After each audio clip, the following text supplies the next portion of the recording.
പിതാവിൻ്റെയും പുത്രൻ്റെയും റൂഹാദ് ഖുദ്ദൂസയുടെയും നാമത്തിൽ എന്നേക്കും ആമേൻ. ഞാൻ വലിയവനാണോ, ഞാൻ ചെറിയവനാണോ? വിശുദ്ധ മത്തായിയുടെ സുവിശേഷം 18-ാം അധ്യായം അതിൻ്റെ 1 മുതൽ 6 വരെയുള്ള തിരുവചനങ്ങളിൽ നമുക്ക് കാണുവാൻ സാധിക്കുന്നത് ഈ ചോദ്യവും അതിനുള്ള ഉത്തരവുമാണ്. പശ്ചാത്തലം ഇതാണ്: നമ്മുടെ ക്രിസ്തുവിൻ്റെ അടുക്കിലേക്ക് അവൻ്റെ ശിഷ്യന്മാർ കടന്നു വരികയും സ്വർഗരാജ്യത്തിൽ വലിയവൻ ആരാണെന്നുള്ള ചോദ്യം ഉന്നയിക്കുകയും ചെയ്യുന്നു. ശിഷ്യന്മാരുടെ ആഗ്രഹം എത്ര വലുതാണ്, എത്ര മനോഹരമാണ്! സ്വർഗത്തിലെ വലിയവനായിട്ട് തീരുക, ആത്മീയതയിൽ വളർന്നു വരിക, മുൻപന്തിയിലെത്തുക. എത്ര തീക്ഷ്ണമായ ആത്മീയതയാണ് നമുക്കവിടെ കാണുവാനായിട്ട് സാധിക്കുന്നത്. അതുകൊണ്ടാണ് അവർ ചോദിക്കുന്നത്, സ്വർഗരാജ്യത്തിൽ വലിയവൻ ആരാണ്? പക്ഷേ നമ്മുടെ കർത്താവായ ഈശോ മിശിഹായ്ക്ക് പറയാനുള്ളത് വ്യത്യസ്തമായ ഒരു കാര്യമാണ്. ഒരു ശിശുവിനെ അവരുടെ ഇടയിലേക്ക് നിർത്തിക്കൊണ്ട് കർത്താവ് പറയുകയാണ്, നിങ്ങൾ തിരിഞ്ഞ് ഈ ശിശുവിനെ പോലെ ആകുന്നില്ല എങ്കിൽ സ്വർഗരാജ്യത്തിൽ കടപ്പാനായിട്ട് സാധിക്കുകയില്ല. കാര്യം ഇത്രയേ ഉള്ളൂ: നിങ്ങൾ വലുതാവാനായി തത്രപ്പെടേണ്ട ആവശ്യമില്ല, ചെറുതാകാൻ ശ്രമിച്ചാൽ മതി.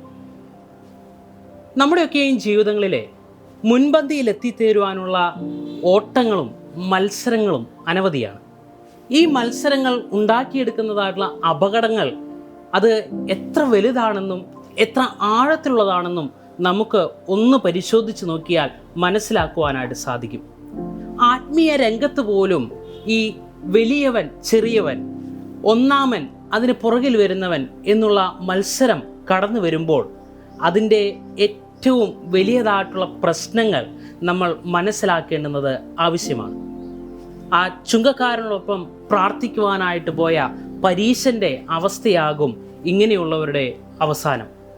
ചുങ്കക്കാരനെ പോലെ സ്വന്തം വലിപ്പമില്ലായ്മ അംഗീകരിക്കുകയും തൻ്റെ കുറവുകളെ തിരിച്ചറിഞ്ഞ് മറ്റുള്ളവരെ അതോടൊപ്പം തന്നെ മനസ്സിലാക്കുവാനും മറ്റുള്ളവരുടെ കുറവുകളെയും അംഗീകരിച്ചുകൊണ്ട് മുന്നോട്ട് പോകുവാനും നമുക്ക് സാധിക്കണം.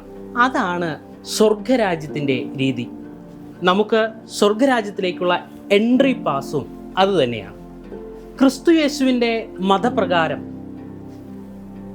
നമ്മുടെ കുറവുകളെ അംഗീകരിക്കുക, നമ്മുടെ വലിപ്പമില്ലായ്മയെ അംഗീകരിക്കുക, അതോടൊപ്പം തന്നെ നമ്മുടെ ചുറ്റുമുള്ളവരെ പരിഗണിക്കുക, ചെറിയവരെ പരിഗണിക്കുക എന്നുള്ളതാണ്.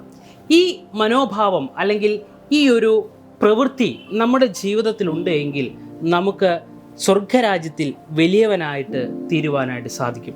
ശിശുക്കളെ പോലുള്ളവർക്കാണ് സ്വർഗരാജ്യത്തിൻ്റെ അവകാശമുള്ളത്, സ്വർഗരാജ്യത്തിൽ ജീവിക്കുവാനായിട്ട് കഴിയുന്നത്.